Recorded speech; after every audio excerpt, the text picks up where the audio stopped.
नमस्कार, मैं शिखा मिश्रा आज आपसे फिर मिलने आ गई हूँ। आज मैं आप लोगों को होलिका दहन के बारे में बताना चाहती हूँ। होलिका दहन क्यों मनाई जाती है, साथ ही इस दिन कैसे पूजा करना चाहिए और क्या उपाय करके आप अपने समस्याओं का हल ढूंढ सकते हैं। तो इसी के बारे में आज मैं आप लोगों को बताना चाहती हूँ। मैं पूरा पढ़ लिख कर आपको सब कुछ बताऊंगी कि इसमें क्या क्या करना चाहिए। तो सबसे पहले तो होलिका दहन होली के एक दिन पहले मनाया जाता है, जो कि पूर्णिमा के दिन होता है, फागुन पूर्णिमा के दिन।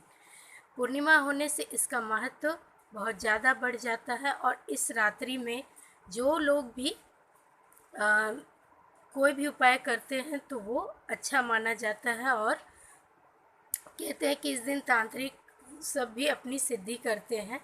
तो लोग होलिका दहन कैसे करते हैं और होलिका दहन में अपने उपाय कैसे करें, ये मैं आज आप लोगों को बताऊंगी। तो सबसे पहले मैं आप लोगों को बताना चाहती हूँ कि होलिका दहन क्यों होता है।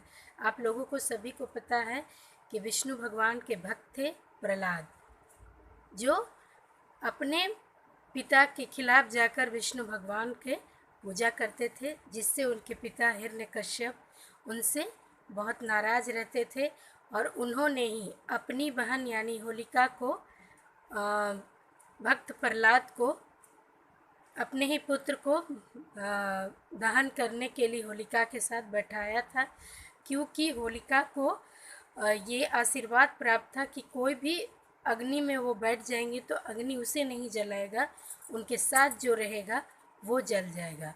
तो इसी वरदान को उन्होंने गलत इस्तेमाल किया, जिससे वजह से होलिका ही खुद जल गई और भक्त प्रहलाद जो कि विष्णु भगवान के भक्त थे वो ठीक रह गए।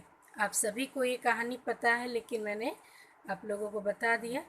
तो इस दिन होलिका दहन की जाती है, अपने सारे जो भी नकारात्मक चीज़ है उसको सारा कुछ दहन कर दिया जाता है और एक नए साल की शुरुआत की जाती है।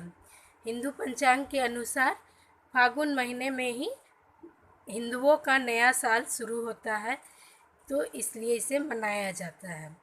तो होलिका दहन के दिन रात में होलिका दहन की पूजा होती है। तो इसमें सबसे पहले नारियल रखा जाता है, जिनके जितने पुत्र होते हैं उतने नारियल रखा जाता है और उसमें मोली धागा बांध कर रखा जाता है। और उसे जब आप होलिका जलाएंगे, होलिका जलाने के लिए सबसे पहले तो आपको उपले लिए जाते हैं और लकड़ी लिए जाते हैं और उनकी सबसे पहले पूजा होती है।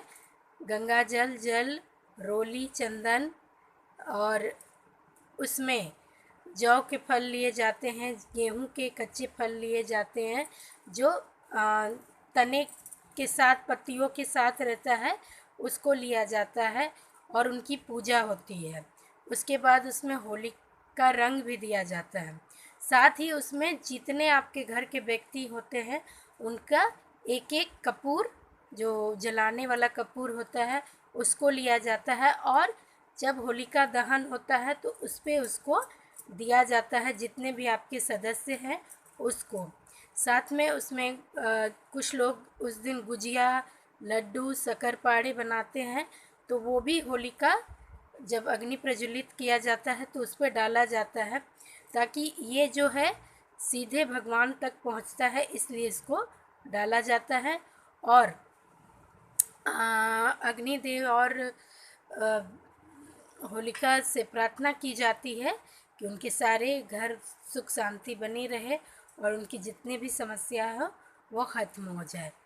तो उसके बाद होलिका की पूजा होती है और उनकी कम से कम 15 प्रक्रिमा होती है, क्योंकि वो पूर्णिमा के दिन होता है। तो उस दिन 15 प्रक्रिमा अग्निदेव की जाती है। और जितने भी लोग होते हैं वो होलिका दहन के दिन एक उपाय है जो मैं आप लोगों को बताना चाहती हूँ। 27 मखाने को लेकर उसे सवेरे होलिका दहन के दिन उसे गणपति भगवान के सामने आपको रखना है और शाम में जब आपका होलिका दहन होगा तो उसको, उस मखाने को, जो भी आपका इच्छित वरदान है, सॉरी, जो भी इच्छित आपका मांग है उसे आपको मांगना है और उस मखाने को अग्नि में प्रज्वलित कर देना है। साथ ही नारियल जो आपने बांध कर रखा था उसे भी उसमें प्रज्वलित कर देना है। एक और उपाय है जो उस दिन किया जाता है, आपको कम से कम 11 लौंग लेना है, 11 कौड़ी लेना है और उसे एक लाल कपड़े में बांधकर अग्नि में प्रज्वलित कर देना है होलिका दहन के दिन। कहते हैं कि इस दिन करने से जो काम आपका नहीं हो रहा है वो होने लगता है और सारी समस्या दूर हो जाती है। तो यही थे कुछ उपाय जो मैंने आपको बता दिए। आगे भी मैं आप लोगों को कुछ कुछ जानकारियाँ लेकर आती रहूँगी और प्लीज़ आप लोग सेफ होली खेलिएगा। दूसरे दिन जो भी मिष्ठान आपने चढ़ाया था उसको उसी रात्रि को प्रसाद के रूप में वितरण कर देना है और खा लेना है। कहते हैं कि इस दिन मौली धागे को अग्निदेव के पास यानी होलिका दहन में उसके पास रखना है और दूसरे दिन होली के दिन घर के सारे सदस्य को मौली धागा अपने यानी रक्षा सूत्र को बांधना है। तो प्लीज़ आप लोग अच्छे से होली खेलिएगा। सभी को होली की ढेर सारी शुभकामनाएं। तो ठीक है, शिखा मिश्रा को इजाज़त दीजिए। प्रणाम।